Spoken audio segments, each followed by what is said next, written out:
What's up, everybody? Luke here with Valhalla Fitness, where Warriors train, and today we are here with Ken Wilkins of Archery Traditions. How are you doing today, sir? I'm doing well, thank you. Awesome, that is great to hear. So, the world wants to know, what do you do here? All right.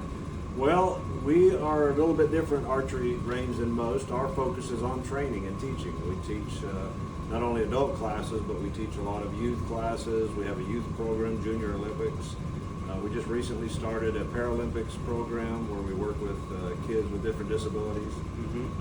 So our focus is training, teaching, and a little bit different because we focus on traditional equipment as opposed to compounds. And compounds are welcome in the range, but our shop focuses on traditional equipment. Yeah, there's one thing I definitely noticed when I came through. You guys have a whole lot of awesome recurves up here. And not just those, like old school British longbows too. Oh yeah. And like, I don't see a whole lot of archery people out there that use these anymore. It's strictly compounds like these you got hanging on the wall right here. Yeah. And those are great and all. Like, I have one at home, Bear Archery, that's great. It does everything I want it to do. But if you put one of these in my hands, I'm not going to know what I'm doing, and I'm going to look like a fool. So explain to people, like, what is the difference between all these? Well, for centuries, obviously, this is what people had.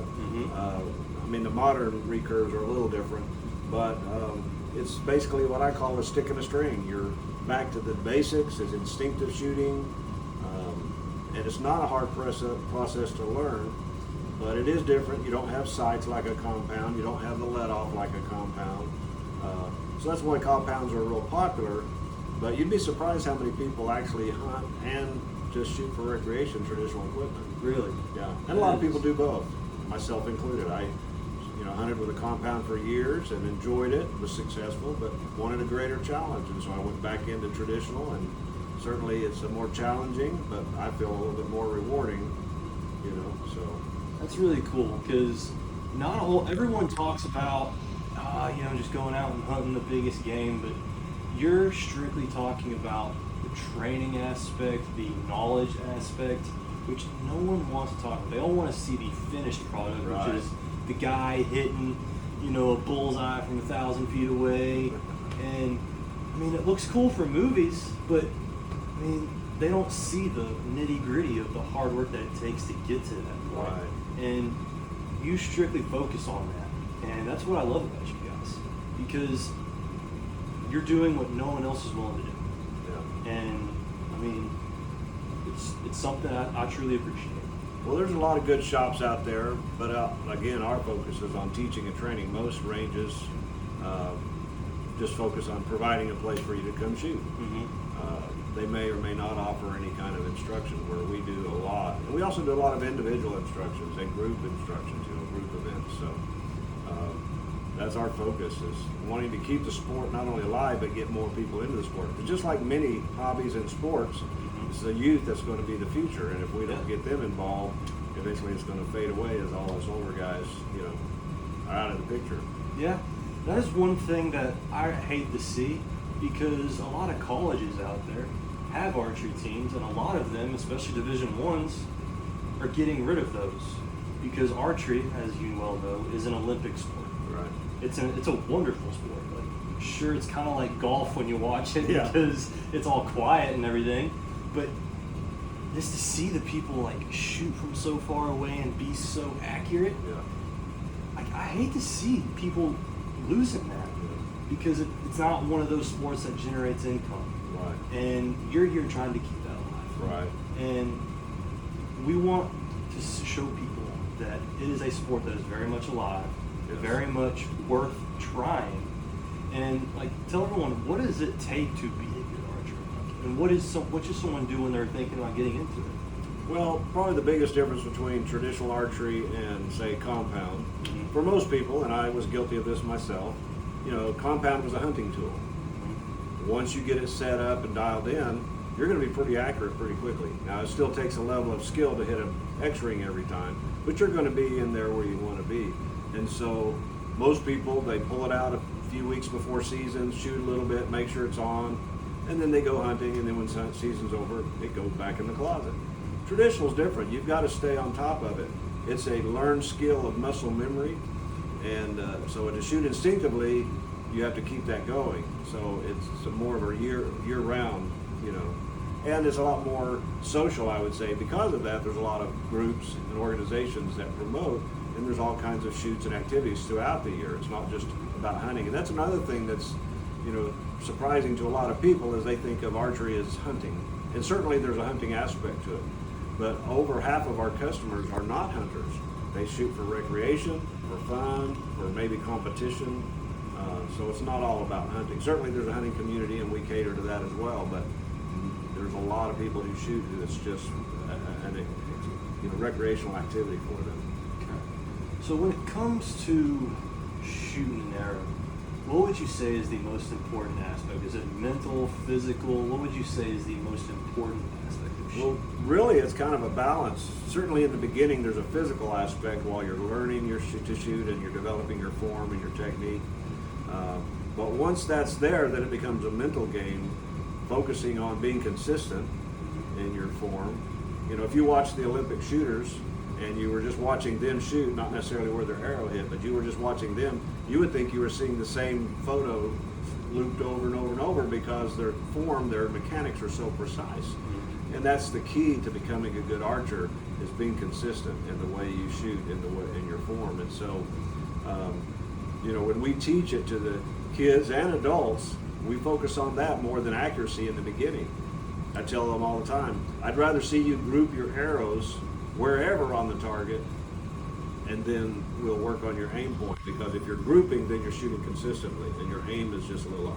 Whereas if you put one in the middle and the others are all over the place, did you get lucky in the middle or what? You know, you don't know. It's a little bit harder to figure out what they're doing wrong. It's all about consistency and developing that muscle memory, and it's training your muscles to work in a way they're not used to. So certainly we use all the muscles in life that we use in archery, just not in the same fashion. So you're training your muscles in a coordinated fashion to work in a way that you're trying to accomplish. So. Okay. What would you say are the muscles that people use the most when they're doing it? So that way they know what they're using when they're shooting. I mean, obviously you're using your arms, your shoulders, but you're also using your back. If your form is correct, your back muscles are helping in the pulling and holding process. And so obviously your back muscles are strong muscles, and if you're not using them, then you're going to wear yourself out quickly. Some guys come in here and they're obviously very well fit, strong. Give me a strong bow, and after a few shots, they're like, okay, I need something lighter. It's not that they're not strong enough, it's that we're not using the muscles in the way that will help. Okay. And so we have small girls on our team, competitive teams, that shoot the same weight bow. They're not stronger, obviously, but their form is correct, and so they can handle and hold those weights because of the way they shoot. Very cool. So I want to change course a little bit on this. So whenever you're talking about the athletes that you guys train here, what is the most important characteristic of that person, that you would say makes a great archer? What is the most important characteristic that you would say? Probably commitment to, and that's true in many sports. You know, it's for some people they pick it up quicker, some people a little longer. But the bottom line, you've got to be committed to put in the work to be that archer. You know, especially if you're going to compete, where you know it might be a difference between a few X rings whether or not you win that tournament. And so the archers are at that level are shooting pretty much every day, and a lot of arrows every day. It's not just a once a week or a couple times. So, you know, when people come in to shoot, and especially to learn, we try to find out what is your focus, what is your goal. If you're just wanting to shoot recreationally, are you wanting to get competitive, are you going to hunt? So we offer classes and training in all those areas depending on what their focus is and what they want to accomplish. So for someone that wants to or is thinking about getting involved in archery, what would you say to that person that's never done it before and is just interested in getting involved? Sure. Because they saw, say the Olympics or, Rambo or something. Yeah, one of the movies. Yeah, we love movies that have to do with archery because it's always a boost for us. You know, when the Hunger Games came out, when Brave came out, they're all, I want to do that, I want to learn that. So, but when we come, with new students, we start with the basics. Obviously, safety is important. And it's interesting because, parents ask us, was this a safe sport? I'm kind of worried. And what they don't realize is, and the insurance industry will back this up, this is one of the safest sports that's rated by the insurance industry. Really? And the reason is because it is a well-controlled environment. You know, it's organized, it's controlled, and so they base those insurance ratings based on the number of accidents and the severity of accidents. And because archery is so controlled, it's rarely, if ever, an accident. Now, they actually consider golf and fishing more dangerous as far as the insurance industry, because that's usually unsupervised. Sometimes a little bit of, you know, alcohol might be involved too. But the reality is, it's a very safe sport. And, you know, now people out hunting, that might be a little different, but even so, the number and severity of injuries in the archery world are very few. That is a very interesting point for mom and dads out there that think, you know, oh, pointy arrow, gonna hurt child. Take it from an expert. It's not as scary as you might think. And what's interesting is even kids that are very hyper or, you know, rambunctious, when they get in here and on the line, they focus, they settle down. They do. We've never really had issues with kids out of control. One, we wouldn't tolerate it, but two, they just know, hey, this is, and they have a focus what they're trying to accomplish. And like I said, it just kind of, and even kids with, you know, either mental or physical disabilities, they tend to do well here.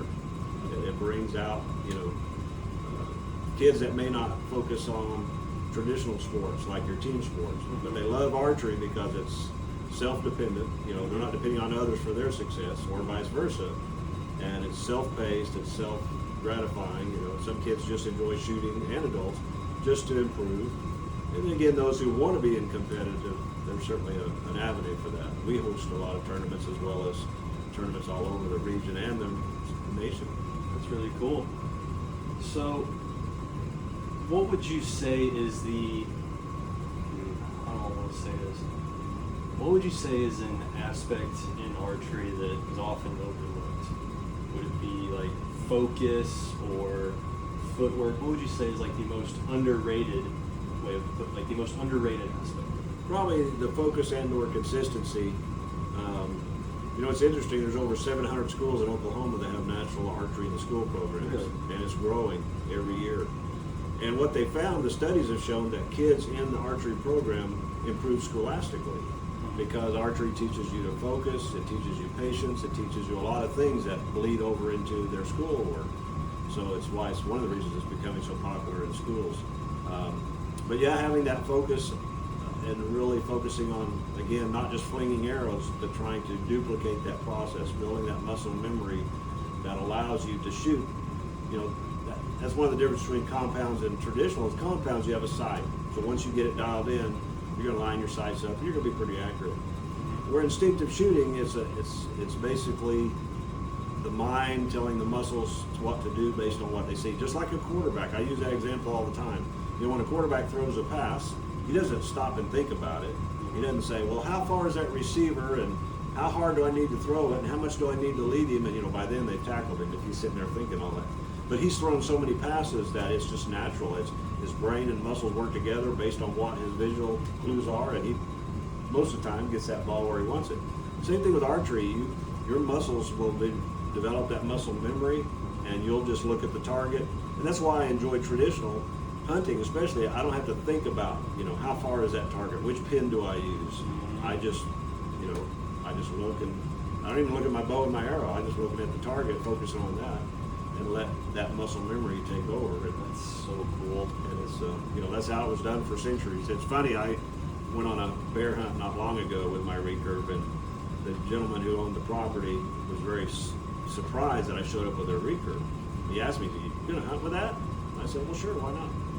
So, well, will that kill a bear? And I said, "What do you think people hunted with for centuries before they ever invented a compound or a crossbow?" So anyway, I ended up getting a nice bear with my recurve, and he was just blown away. He was just so surprised that somebody would come out and hunt bear with a recurve. And I'm like, you know. Wow.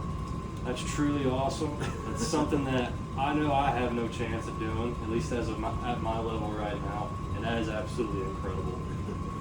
So before we finish up here, what would you say is the, how do I put this? How would somebody come in here with no knowledge turn into, you know, a expert eventually. Like, what would you tell them? What would you tell them if they want to? They just come in here, have no idea what they're doing, say like they're an adult and they want to get good. Sure. Because it's a skill that not a whole lot of people have. Well, when people come in or contact us, first we recommend they take an introduction to archery class, which will get them exposed to it. It'll give them a chance to shoot a bow. We teach them the basics. And then we also offer classes like Archery 101, which is a little more in-depth. And then we offer a 201, which is a little more advanced class. So we do private lessons as well. So some people are comfortable in a classroom setting and enjoy that. Some people, I want to just do it on my own. I don't want to be in class. So whichever way they want to do it. But the key is to take the training. It's not expensive. You don't have to do a lot. But then working on those concepts that you're taught in those classes. There's things that you have to do to be good. And if you don't, you'll never going to reach the level that you're hoping for. It's a discipline, like any sport. You've got to discipline yourself to do what's necessary but it's not difficult, it's not hard, and it's not expensive. A lot of parents are surprised how inexpensive it is to get their kids into archery as opposed to baseball or volleyball. It amazes me when I hear how much parents are spending to have their kid in a little league team or a soccer team. I'm like, really? Yeah. That expensive? And so, and again, this is something that for kids who are not into team sports, which there's a lot of them out there, this is something they enjoy because they're self-gratifying, so to speak. All right, well, that's pretty cool. You heard it from the man himself. The two most important words in here: consistency and discipline. And oh yeah, there's that third one too, focus. I often forget about that one. All right, you heard it from the man himself, Ken Wilkins from Archery Traditions in Yukon, Oklahoma. All right, thank you, good sir. You bet, thank you.